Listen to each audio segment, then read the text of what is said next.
ঈদের সময় সবাই বাড়িতে যেতে পেরেছে, ভাড়া বাড়ে নাই, পুরো রমজান মাসে দ্রব্যমূল্যের স্থিতিশীল ছিল। তেলের এত বড় সংকট থাকা সত্ত্বেও তেলের অভাবে কোনো পরিবহন বন্ধ ছিল না। আমরা সরকারের মাত্র 1 মাস হয়েছে, এই 1 মাসের মধ্যে রমজান মাস ছিল, এর মধ্যে যুদ্ধ শুরু হয়েছে, আপনারা দেখেছেন। কিন্তু এরকম তেলের জ্বালানি সংকট সত্ত্বেও কিন্তু পরিবহনে কোনো সমস্যা হয় নাই। পরিবহনগুলো ঈদের সময় সবাই বাড়িতে যেতে পেরেছে, ভাড়া বাড়ে নাই, দ্রব্যমূল্য স্থিতিশীল ছিল। এর মধ্যে গার্মেন্টসের প্রত্যেক বছর যে সমস্যাগুলো ঈদের আগে হয়, এবার দেখছেন গার্মেন্টসে কোনো অস্থিরতা ছিল না, কারণ এগুলো আমাদের অর্থনৈতিক ম্যানেজমেন্টের কারণে আমরা এগুলো ব্যবস্থাপনা আগে থেকে নিয়েছি, সঠিক সময়ে সিদ্ধান্তগুলো নিয়েছি বলে আপনারা দেখবেন পুরো রমজান মাসে দ্রব্যমূল্যের স্থিতিশীল ছিল, পরিবহনে কোনো সমস্যা হয় নাই। তেলের এত বড় সংকট থাকা সত্ত্বেও তেলের অভাবে কোনো পরিবহন বন্ধ ছিল না, এবং গার্মেন্টসের শ্রমিকদের বেতন সঠিক সময়ে দেওয়া হয়েছে, কোনো অস্থিরতা ছিল না। এই পর্যন্ত অর্থনৈতিক ব্যবস্থাপনায় আমরা চেষ্টা করে যাচ্ছি, কিন্তু সরকার তো একা পারবে না। আমরা সকলের দেশবাসীর কাছে আবেদন করব, সকলকে সহযোগিতা করতে হবে, সহানুভূতিশীল হতে হবে, সংযম আমাদের মধ্যে আসতে হবে। যেহেতু যুদ্ধ কোনো সরকারের হাতে নেই, যুদ্ধ হচ্ছে অন্য জায়গায়, আমরা হচ্ছে এটার ভুক্তভোগী।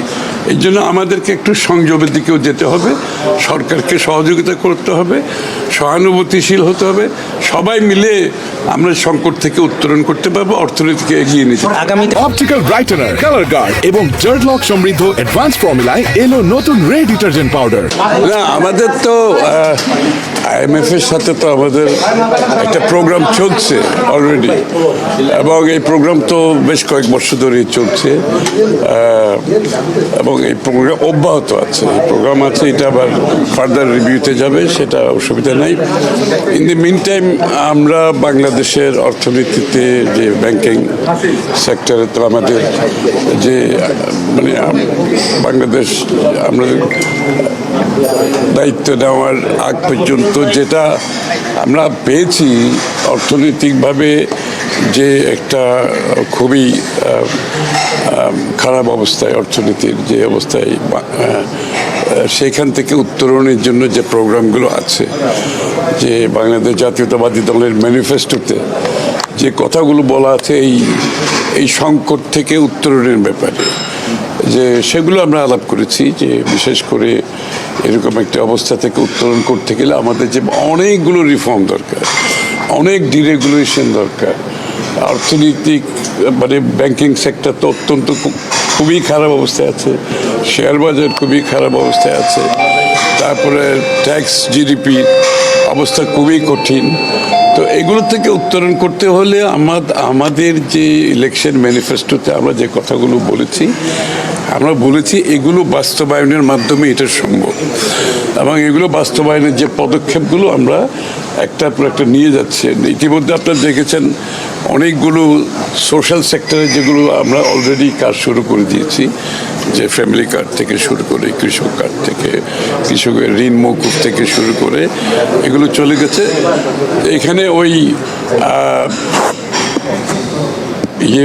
কি বলে ডেভেলপমেন্ট প্রজেক্টগুলো যেগুলো আছে অনেকগুলো থমকে গেছে, কারণ ফাইন্যান্সিয়াল সমস্যার কারণে বিগত ইন্টারিম গভর্নমেন্টের সময়ও অনেক কিছু থমকে গেছে। এগুলোকে আবার রিভাইভ করতে হবে। তো এগুলো রিভাইভ করতে গেলে যে আমাদের আর্থিকভাবে আমাদেরকে যে সংস্কারের মাধ্যমে অর্থনীতিকে একটা জায়গায় নিয়ে যেতে হবে, এবং অর্থনীতিকে সেই জায়গায় নিয়ে যেতে হলে যে পদক্ষেপগুলো, সেই পদক্ষেপগুলো আমরা ইতিমধ্যে কিছু নিয়েছি, বাকিগুলো খুব সহসা নিতে যাচ্ছি। যেটা আমি বহুদিন ধরে আমরা বলে আসছি, যে deregulation, reforms, is of doing business, ব্যবসাকে সহজতর করে দেওয়া, কস্ট অফ ডুইং বিজনেস কমিয়ে আনা। তো এই মেজারগুলো বিএনপির সরকার থেকে মাননীয় প্রধানমন্ত্রী ইতিমধ্যে উনি বলেছেন যে আমাদের ম্যানিফেস্টো বাস্তবায়নের জন্য যে পরিবর্তন দরকার, সেই পরিবর্তনগুলো ইনশাআল্লাহ আমরা ইতিমধ্যে কিছু করেছি, বাকিগুলো খুব সহসাই আপনারা দেখতে পাবেন, বাজেটের মধ্যে এটা প্রতিফলন দেখতে পাবেন। হ্যাঁ, ওটা চলছে, সেটা আলাপ আলোচনা চলছে, এবং IMF এর যে রিকোয়ারমেন্ট এগুলো আমরা আলোচনা করেছি কতটুকু সম্ভব, এবং যেখানে বাংলাদেশের বর্তমান অর্থনৈতিক প্রেক্ষাপটে যেগুলো সম্ভব না এগুলোকে আমরা ক্রমান্বয়ে করতে হবে। একসাথে সব করা যাবে না, কারণ অর্থনীতি যে জায়গায় দাঁড়িয়ে আছে সেখান থেকে উত্তরণ করতে হলে আমাদেরকে আমাদের মতো করে কিছু চিন্তা করতে হবে। ওটা তো জুলাইতে আলাপ হবে, এটা তো নেক্সট যখন রিভিউ যেটা জুলাইতে হবে তখন। জুনের মধ্যে $1.3 বিলিয়ন দেওয়ার কথা রয়েছে।